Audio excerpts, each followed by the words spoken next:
Hey there, welcome back to Mastering Thought. This is Christina Black, and I'm here with Mark Waller and my friend Jesse Pridmore.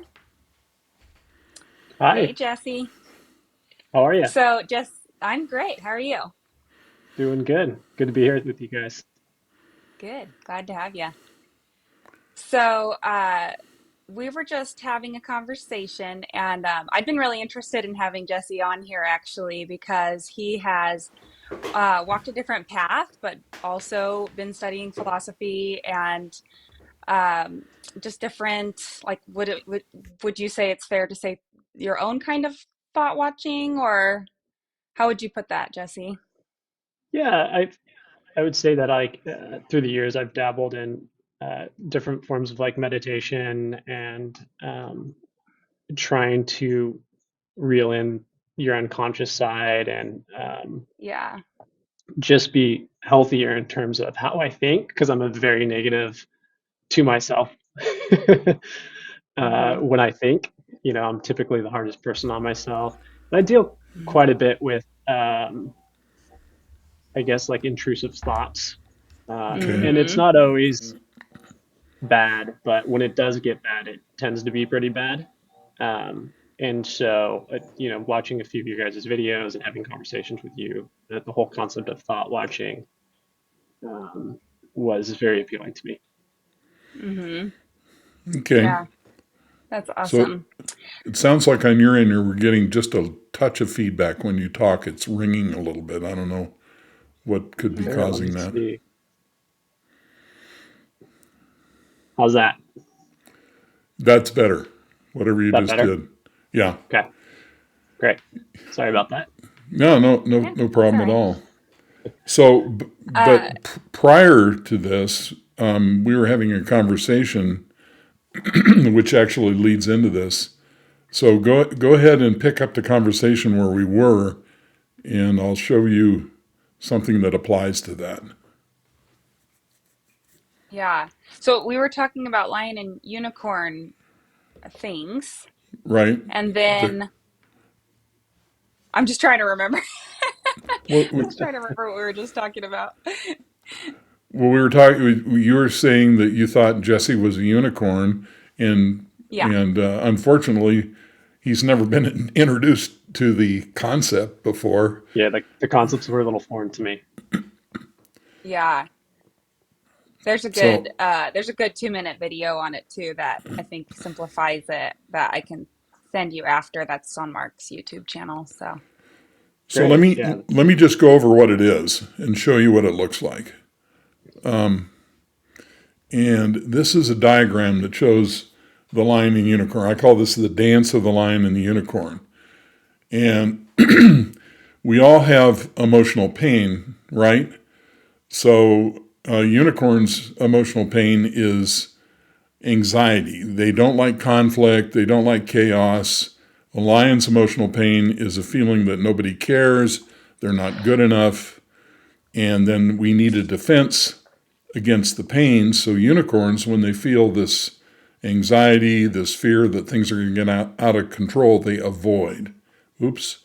And when they avoid, they tend to shut down. And I'm going to go lock this overlay so it doesn't do that again.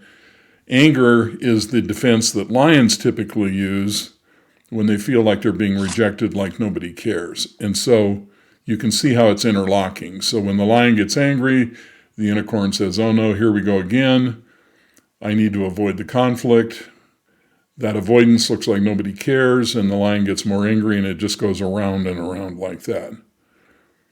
Now, what's important about this, the two things that are important about it. Number one, this ties into attachment theory, fight or flight, predators versus prey, and this is baked in kind of to our DNA. And so, when we're born to be a lion or a unicorn, and there's literally the brain has a different response to norepinephrine and adrenaline in the brain, and this is how opposites are made.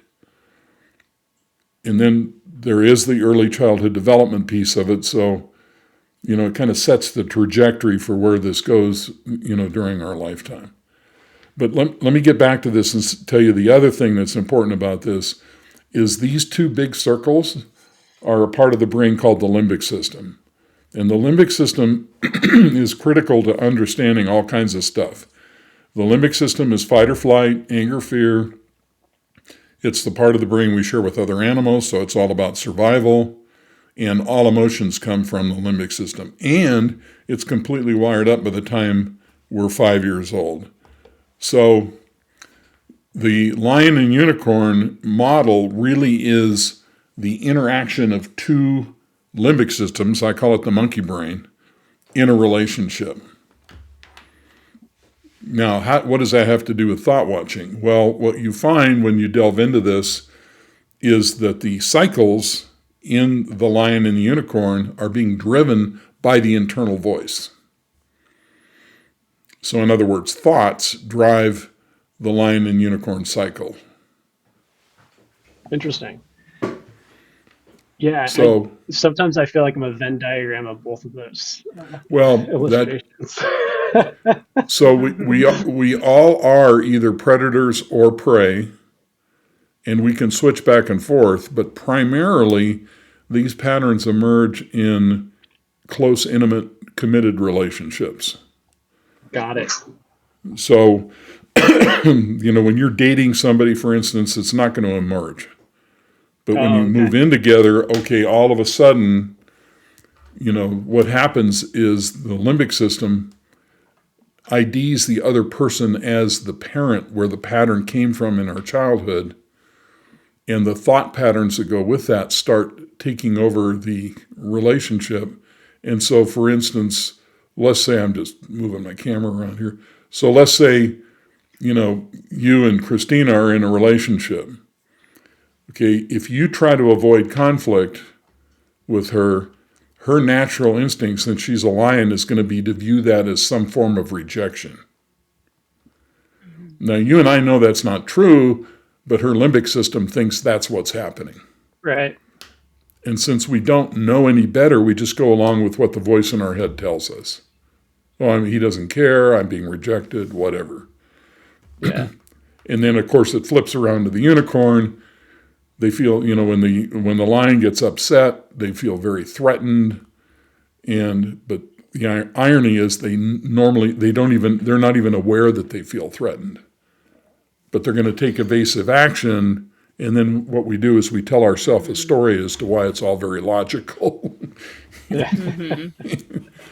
So that's where the lion unicorn model comes from, and but the common element is those patterns are driven by the internal dialogue, the voice in your head that sounds like you talking to you.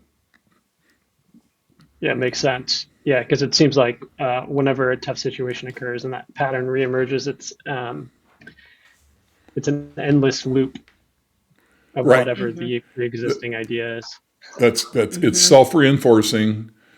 So when Christina gets upset, you retreat more. The more you retreat, the more she sees that as rejection, and the more aggressively she pursues you, and it just goes around and around like that. Mm-hmm. Yeah, it's interesting because I'm not sure if this is just because I've been able to do a lot of work, but even though I feel like I identify more with the unicorn, when things happen now, when I do get upset, I'm less withdrawn and I'm more confrontational and just upfront and direct about things. And I don't know if that's, I suppose that's me confronting that part of that, what do we call these, an archetype or stereotype, whatever, and doing work on that. Or I'm not sure, because I do feel like I do have a very kind of buried, angry, confrontational side. But my dominant side is typically anxious and more passive. Right. And it's kind of like this threshold that I find that once that threshold gets met, then I kind of just switch into this almost this different, and it probably is. It's probably a whole different chemical. Well, let me describe it. Let me describe it this way and see if it resonates with you. Yeah. Unicorns don't generally get openly angry until they feel trapped. Hmm. And then they're backed into a corner, and then and then all hell breaks loose. Mhm. Yeah, I would kind of to answer a question that you asked a moment ago about do you work on it? I don't know if I don't know, Mark, you can answer either way if you work on it, but one thing I can say is in my close relationships and in my marriage that it's taught me a better way to communicate. And so instead of me going, "Oh, he didn't wipe the mirror again," whatever, like I can just be instead of like, "Hey, you need to wipe the mirror. You know that bothers me." Or I could say, "Hey, I know that you like keeping peace. This is something that bothers me and I want to keep the peace. So I want to tell you about this thing so that we can stay good."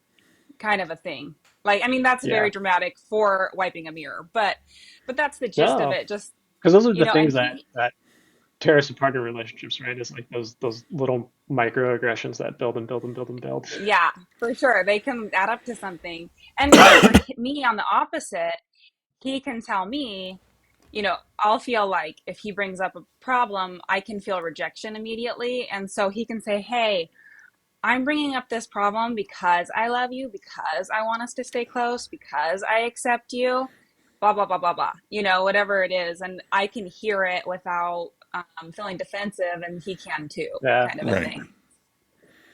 yeah, that's So, something I'm definitely working on right now in my relationship. mm-hmm, My partner right now is very sensitive to the way that I bring things up, um, mm-hmm, and I feel like I did all this work to get to this place to bring things up, and sometimes I feel like um, I'm like, oh man, like I'm just telling you the way it is, and I'm not taking into account her perspective of how this makes her feel. And mm-hmm. sometimes you can be right, but you can still be an asshole. Um,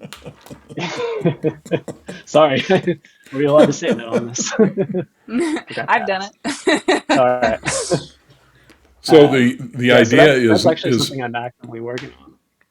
the idea Mm, is for unicorns is not to flip from being passive to aggressive. It's to wake Mm, up. mm-hmm. The idea Just know who for you are. Right. The idea for lions is not to never get angry anymore. It's to wake up. And what Christina's modeling is being conscious. So you're being conscious of the other person's emotional engine, and you're addressing that up front, and then asking for what you want. Mm-hmm. So if you're a lion addressing a unicorn, you're making space for the fact that you want to have a discussion, but you don't want it to get out of control. You don't want it to be threatening. You don't want it to be overwhelming. Mm-hmm. You mm, want it to be comfortable. So, but you do want to make a point. If yeah. you're a unicorn talking to a lion, you address the fact that they're approved of, they're special, they're recognized, they're acknowledged, and that takes care of their emotional need. And then you present what you want to present. And so, go ahead. I was like feeling even fluffed up hearing the words. I'm like, oh, oh, oh. Yeah, it's funny, right? Because like I have this. I grew up highly competitive, and I'm very open to constructive criticism, even if it's not nice. Um, and I'm not sure if that's a learned response from being in athletics and just having crazy coaches, Yeah. Oh, because you or played if it's soccer, yeah, I did right? soccer, baseball, yeah, and but what's funny is like I don't know if it's due to that or the fact that I'm so used to talking to myself negatively that when people talk to me negatively, it's like it's not that big of a deal. Well, one of the You things to might, I keep in mean, mind, I'm sorry, go ahead. oh, I was just thinking, and you might have just been about to say the same thing. You might have like someone's voice in your head that you don't realize you've like kept with you, like Well, Sure. one of your the parents other thing I or was going to say coach. is these patterns don't generally emerge necessarily in business or at work or in school. they predominantly emerge in close relationships. Now, why is Mm. that? Because the limbic system doesn't identify the people at work as the parent where the pattern came from. Oh, okay. Yeah, that's a But good at missing some piece. but at some point, when your girlfriend moves in or you get married or when that close personal emotional space gets formed, the monkey brain steps up and says, "Oh, that reminds me of mom," and then this pattern starts to emerge. Right. And it would be your same archetype parent, right? Like if he's a unicorn, then whichever of his parents is a lion, or if he was a lion, whichever of his parents is a unicorn, right? Actually, that's not true. You would think Oh, intuitively that is true, but it's okay. not. I don't know. I have not figured out how we pick this parent when we're little kids. Mm. But to the unicorn, it's the parent who is the source of pressure and control and conflict. And that parent can be either the lion or unicorn. Doesn't seem to matter.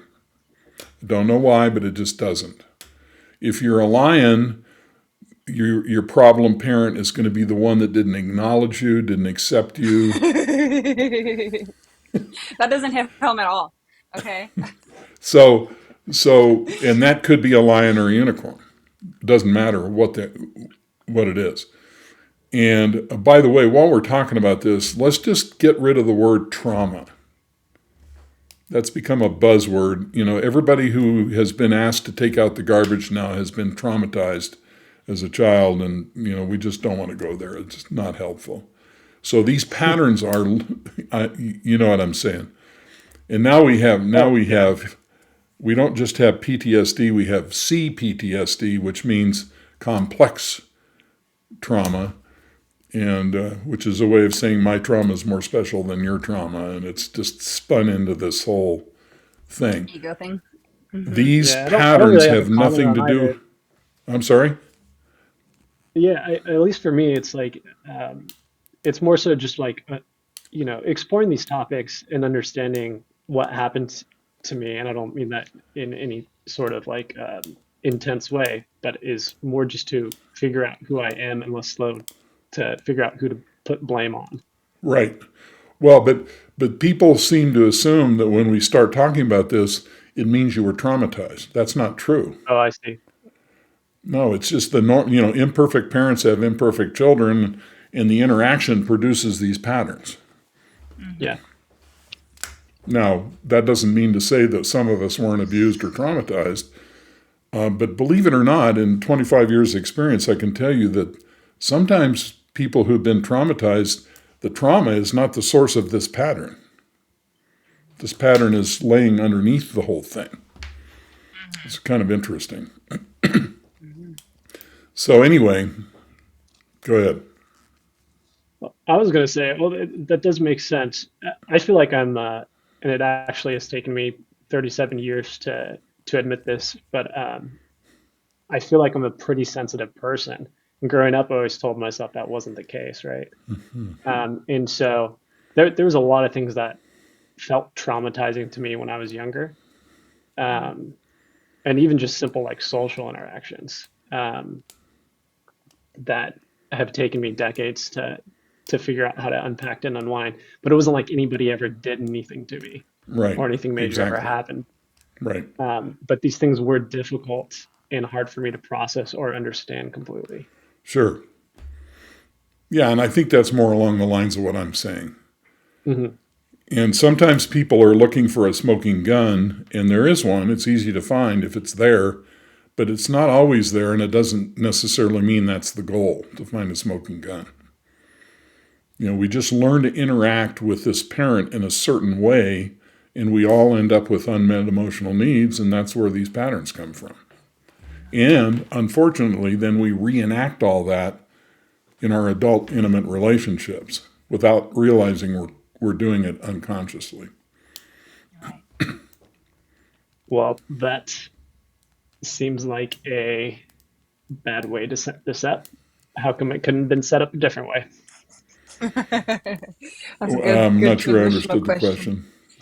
He's saying, so if that's what we do instinctually, what can we do to interrupt the pattern? I would think. Oh, perfect. So, Sorry, I phrased that really poorly. It's all no, right. I just want to make sure I understood. It's a So big what can, concept. It, so the only yeah. thing we can do is get off autopilot. So we can't live on autopilot, or the emotional learning we did as a child will run our lives. Mm, Yeah, And the so 5-year-old. that's where the thought watching comes in, Yeah. because the way the primitive brain runs our lives is a stream of thoughts going through our head that interprets the meaning of what's happening to us through the filter of that little kid. Well, that's not good. We don't Yeah. want that. So oh so man. so the Right. elixir to that is to get a divorce from the voice in your head, so it's not controlling your life anymore. Very interested in figuring out how to do that. Well, it's very simple. And by the way, I do have a little diagram that explains what I just said. Let me just bring it up here. And this is a key concept. So here's the limbic system, and there's network in the brain called the default mode network. And the default mode network is the network in the brain that turns on when we go into idle. So when we're not doing anything, this network turns on and we start ruminating and thinking about ourselves and thinking about Hmm. whether people like us, or, you know, whether I should get a dog, or, whatever random thoughts start up. Well, you noticed in the diagram, the limbic system is kind of attached to this thing. And so when it becomes emotional, the limbic system prompts the default mode network to talk to us emotionally. And so we have this emotional internal dialogue going on, that generates anxiety and depression and stress and relationship problems. And so the key linchpin to what we struggle with is the voice in our head that sounds like me talking to me. And the unfortunate thing about the human condition is we all believe that voice is me. Hmm. Been So there all along. it has our tone and timbre. It seems like it's been there forever. It must be me. Sometimes it's funny, and I agree with it being funny. Right. So let me show you how simple this is, Jesse. You want to just take a spin at something, kind of easy. Please. Yeah, I'm all ears. Okay. So what I want you to do is just relax and wait for the next thought to appear in your mind. It's going to be your own internal voice saying something like, "Don't these people understand lunch? When are we going to be done with this?" Or whatever the internal dialogue is. When the dialogue starts up, take a step back and just observe it. And preferably do this with your eyes open. So all you're doing is observing your own mental activity. So the instant you observe a thought, what happens to the voice in your head? Well, for me, it you kind of step out of the kind of step out of the I'm trying to think of a great way to say this, and maybe I'll just not think of a great way to say it and just say it. I feel like I'm able to kind of just pull back, and it's like and get a actual view of the thought just as a thought. Yeah, but what If that's happens the to the most voice in accurate way your to head? say it. What Well, it happens to the voice in pauses. your head when Yeah, you observe it? it kind of froze that. It's almost like I took a picture of it or froze it and then zoomed back and was just observing it, and it was staying stagnant. It wasn't really doing much. Okay, so you're on the right track, but you're adding a lot of analysis to this. So just keep it simple. Just wait for the next thought to occur in your mind. All you are is the observer. Don't analyze what's happening. Just when the voice in your head speaks and you pay attention to it, what happens? The instant you realize you're thinking, what happens to the voice?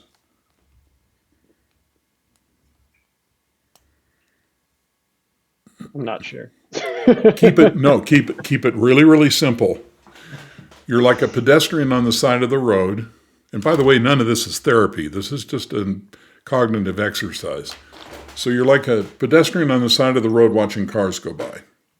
Oh, there goes a Chevy, there goes a Ford. But you're not going to get in a car and go for a ride. You're just observing your own mental activity. The instant you become aware that you're thinking, what happens to the voice in your head? It gets suppressed. Yep, it goes away, doesn't it? It stops. Now, you and I and Christina be having this conversation, and while we're having this conversation, our thoughts come and go, don't they? Yes. But we don't come and go. And when we direct our attention to a thought, it immediately stops. So what does that tell you? You have some control over this. And yes, that's true, and it's even more fundamental. As soon as you become aware, the voice stops because you're not the voice in your head. The voice in your head that sounds like you talking to you is not you. It's an object that you can observe. And as soon as you observe that object, it goes away. Now let me show you what happens in the brain. So in the brain, we got these three networks we're going to talk about. We got the executive control network.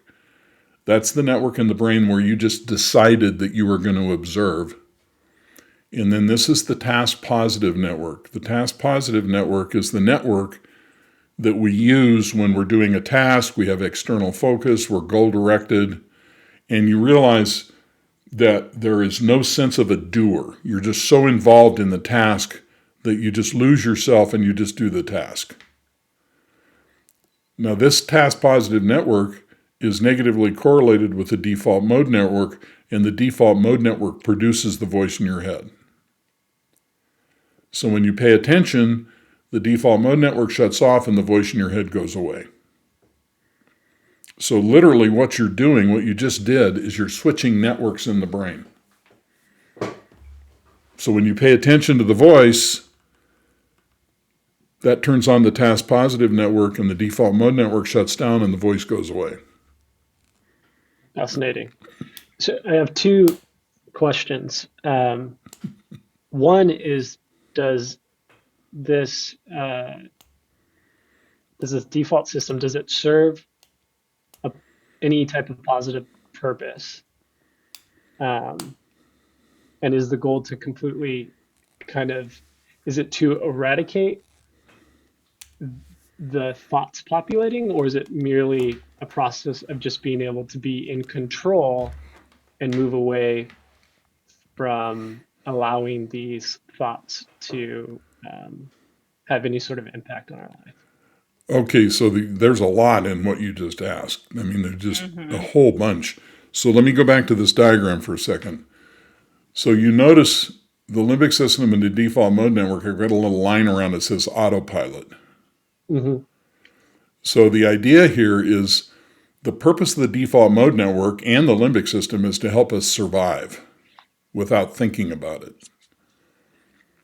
But we don't want to be on autopilot. We want to be in control. Like you said, we want to be in control of our lives. And so we want the executive control network, which is actually up in the front of the brain, up here in the prefrontal cortex. We want that part, the adult brain, making the decisions. We don't want autopilot making the decisions. Or the 5-year-old child. Exactly. And the 5-year-old child is this limbic system over here. Yeah. And so when we have no self-awareness and we're on autopilot, then the 5-year-old child is talking in our head, telling us what to do, telling us what's happening, and we're reacting to that and responding to that without question.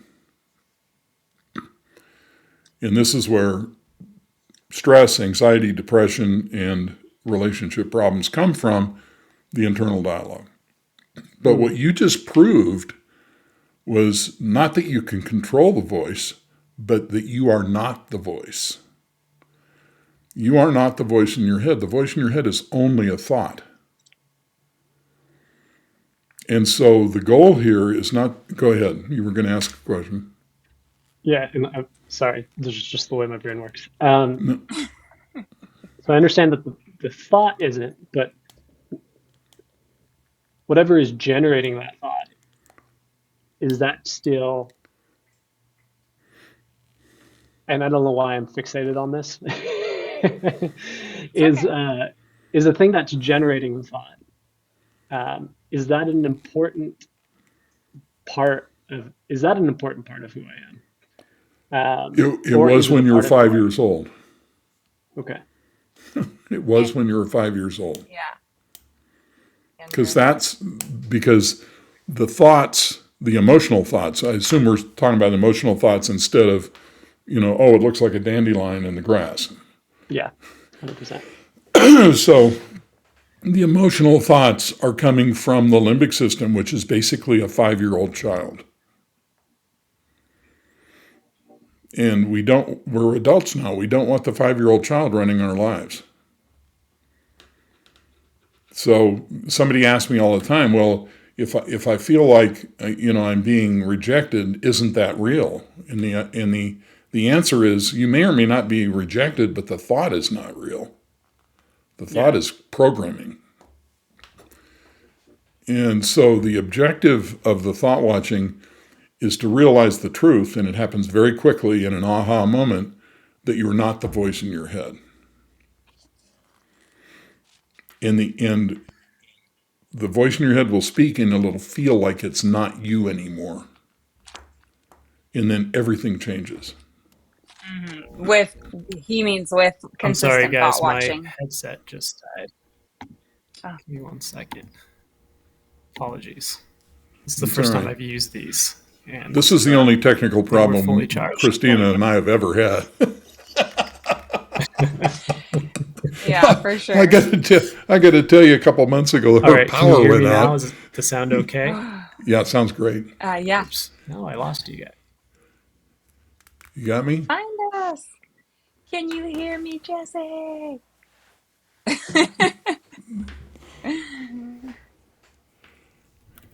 All right. Can you guys hear me okay? I can hear Good. you. Can you hear me? Oh, it's going back into my headphones, but these Ah. just, Yeah. the batteries are going in and out. Let's do. There we go. All right.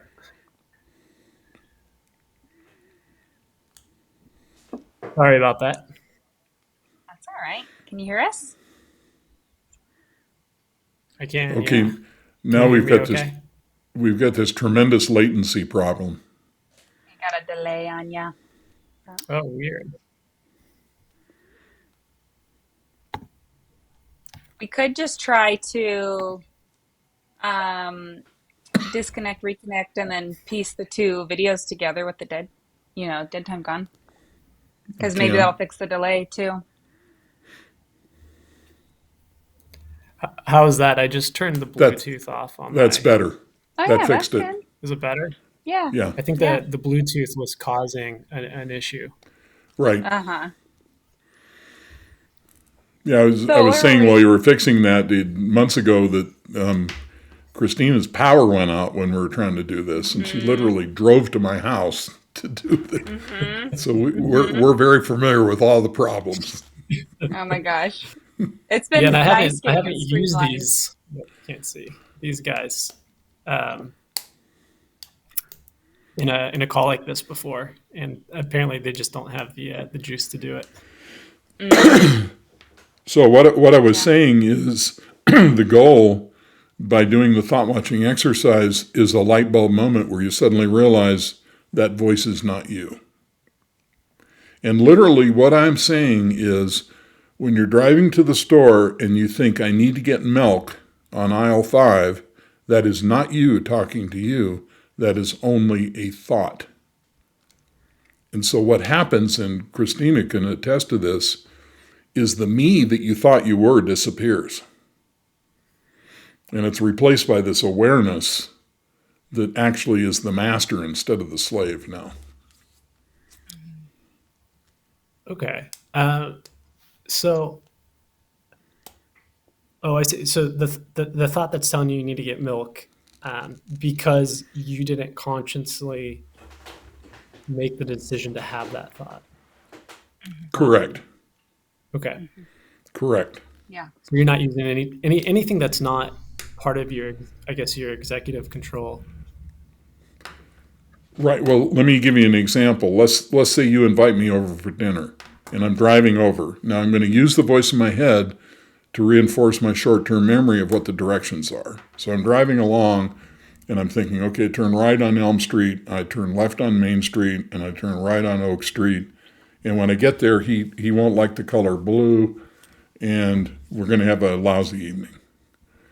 Okay, so in the beginning, I'm using the internal dialogue to reinforce my memory, and then the internal dialogue starts using me.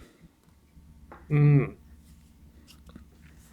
And so what happens when you do the thought watching, there's a breakthrough moment where the dialogue cannot use you anymore unless you weren't paying attention, and then you go back to paying attention and get back in control. Interesting. And do you typically see in people that they have, once they start practicing this, they have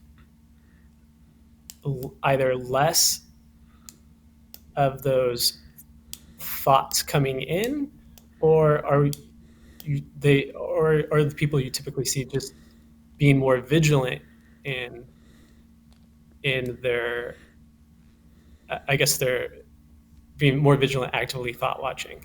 I probably did not say that very well at all. Do you You understand what want I'm to take trying to that, say? Christina? Well, sure. Yeah. So really, you only need to do thought watching 2 or 3 times a day. So you can just take 15 seconds out of your morning, afternoon, and night for a non emotional thought to do it. But by doing that, you do start to quiet down the limbic system. It's like it's not so assertive to tell you everything it might want to come up with. Or I mean, it's really not a scientific answer, but that has been my experience anyway. It feels like it's less interested in like trying because I don't really even care what it says anyway anymore. But you're leaving something So, out. You had a breakthrough moment.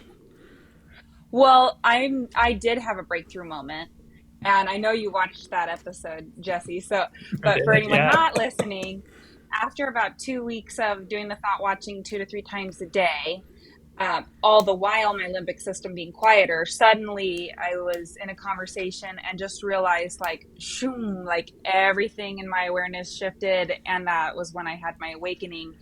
And it's like I could um, see every thought differently and understand how much it wasn't me and that I'm the awareness watching my life, but I don't have to believe, and because of that, I also know I don't have to believe all the thoughts that my brain comes up with because it's just a thought generating machine. That's all its function is. Perfect. So, yeah. So to expand on that just a touch, it's not a stair step learning process. The thought watching is an abstract exercise you do to rewire the front of the brain, and there's a paradigm shift suddenly, and you know it when it happens. And sometimes it's not even involving thought watching. What you've done is you've prepared yourself, and then you have a conversation with your partner, and in the middle of the conversation, suddenly you'll just see it differently than you ever have before. It's like, oh, Mm-hmm. oh, this is Mm-hmm. happening. Okay, I didn't see that before. And it's because you've Mm-hmm. been preparing your brain for a new perspective. Mm-hmm. Interesting. So I guess in your opinion, is this something that actually changes like some type of physical or chemical component in our bodies, or is it purely just something that calms a gosh, I'm not doing a great job of thinking these all the way through. That kind of calms the loud voice in our head. Like, is that it? I guess the question is there an actual like physical, measurable component Physical to this? difference. No, Um, okay. no, it's what you literally have you ever looked at one of those pictures and it says there's a monkey in the forest, see if you can find the monkey? And you look Yeah. and you can't see the monkey, and you look and you look, and then boom, all of a sudden you can see the monkey. Hmm. And then from that moment on, you cannot unsee the monkey. It's there every time you look. That's the same experience you have with this. Okay. What you're doing is rewiring the front of your brain, and then suddenly it clicks. But there's nothing physiologically measurable that could prove that this happened. You just know. You just, oh, I get it. Okay. You don't think there's some kind of like dopamine or serotonin, anything? Like, because I felt so euphoric in the moment, and I think Mm-hmm. it gave me a lot of comfort to be able to handle seeing the parts of um, how my brain was operating before that I didn't like. It just felt safe to just stare at it and observe it and not have to run away.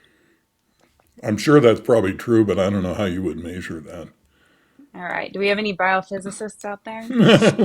We'll hear from them, trust me. Leave a comment. Let us know. Uh, that's funny. So yeah, it's a little hard to explain. It's a little like turning on a light. And when I Yeah. explain this to people, people say, "Well, okay, well if I turn on the light, then will there be any measurable change?" What? Well, yeah, the light will be on. Yeah.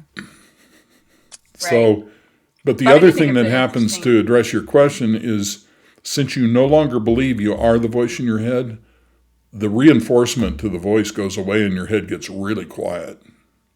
Would Yeah, you say for that's sure. true, Christina? Oh yeah. Oh yeah.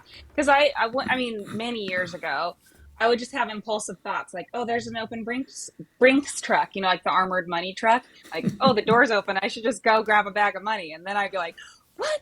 How could I think that? I'm crazy. I want to steal things. That money's not mine. That's so dangerous. Whatever. And now I can just go, oh, the 5-year-old decided to say something. Okay. So I don't know. I think it just made it a lot less emotionally exhausting to realize that it's just a machine generating thoughts and it's not personal and it's you don't have to worry about it. It's not really you. It's called disidentification. Hmm. Okay. So you're disidentifying with the voice in your head. When you go into this, you believe that you are your self talk to a certain extent. Maybe philosophically you don't believe it, but actuality, you do believe it. In the actual moment, you know that's you talking to you. And when you finish this process, you don't believe it anymore at all. And when the Yeah, voice speaks, it feels different. I think what's difficult for me is, and I don't know why. Like, I don't have any. I can't give you any justification for this, but it feels. I almost feel like attached to it, and somehow, like I'm giving something up of myself, Right. Hmm. and Hmm. it's it's uh it's not that I'm scared to do it. It's more so that I'm skeptical to do it in a weird Mm-hmm. way. I have Hmm. Sure. like, just in all Hmm. honesty, I feel like I have this Right. abrasion to trying to fully do this because it's like, oh Mm-hmm. man, like isn't that part of me? Right. It is part Right. of Maybe that, you. Yeah. yeah. And I mean, you've put a lot of effort into that. Like you've spent a lot of effort curating who you perceive yourself to be up to this point, right? And so, in some sense, it might even feel like, oh, I'm losing what I worked so hard on. But the reality is, it's always been an illusion, and you're just allowing yourself to see what's true. And I mean, you can still be the way you want to be, right? Like on a practical level, we interact with people, we do have personality, all that. But I think the heart of it is that now you're the one only making choices. You're not allowing the machine to control Mm. you. Yeah, I think that's a great way of phrasing it for somebody like me. It's like, yeah, it. all you're trying to do is just bring back the executive control and not just let your body react emotionally or whatever we call this. We'll see What that. feelings are from the thoughts just blooming and developing and becoming uncontrollable. Yeah, I think We'll see. what's interesting to me is that I've done a lot of work, but most of my work has been in just dealing with the thoughts and not Right, dealing exactly. with the mechanism that is Right. causing. We'll see the default mode network creates not only the thoughts but a sense of self that goes with it. And this process is a threat to that sense of self Yeah. and the illusion of control that it brings with it. And so that's a problem. Yeah, I feel like you guys seen 2001 Space Odyssey when they shut down HAL. Like, I feel like Right. that's the way it's going to be when I. I didn't watch The other it. What do I need to know? the other thing is the internal dialogue is a source of drama. And a lot of us don't know how to live without drama. The computer pleads for its life, Christina, but it's not a sentient being. Oh, Yeah.